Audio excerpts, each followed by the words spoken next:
El Nino is having an impact on our reservoirs in a positive way, finally.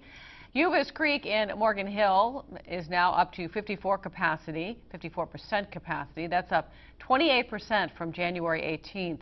Chesbro, also in Santa Clara County, is up 12% to 22% capacity. San Luis Reservoir is up 4%, 32% capacity, and Lake Nacimiento is up 5%, but still sitting at just 22% capacity. Lake San Antonio remains unchanged at a dismal 3% capacity.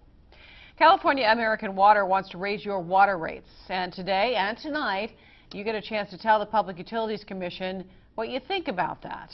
Action News reporter Caitlin Conrad was at the hearing this afternoon and is here to fill us in on what customers had to say. Well, California American Water says we saved so much water over the last few years that they've lost millions of dollars. They're now asking customers to make up the difference. And at a hearing today, people told Cal-Am and the Public Utilities Commission that they feel like this is a bit of a ripoff. My feeling is that we're getting robbed, and it's time for the robbery to stop. One after another, people got up and told the California Public Utilities Commission how they felt about the proposed rate hikes. You know, what benefits is it, what benefits are in it for me as a homeowner that, if this gets approved? Because I'm really interested in this. Cal-Am is blaming its missing revenue on its own tiered water rating system and the fact that people conserved so much water, like they were asked to do during the drought. We reduced our gardening space, we collected what rainwater we could, and we actually cut our water usage in half in the past 12 months. And now it looks as if we're going to be punished for doing what we were encouraged to do.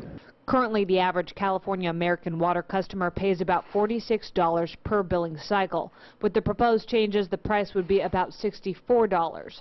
Because they say no matter how much water you use, their costs remain the same. It's really a fixed cost business.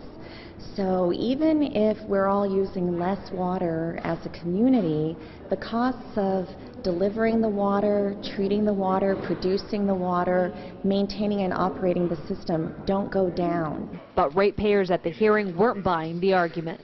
Well, I mean, they're just so greedy and grabbing. Michael Baer has been a ratepayer for 30 years, and he doesn't think customers should be responsible for paying California American Water the $40 million it's missing in revenue.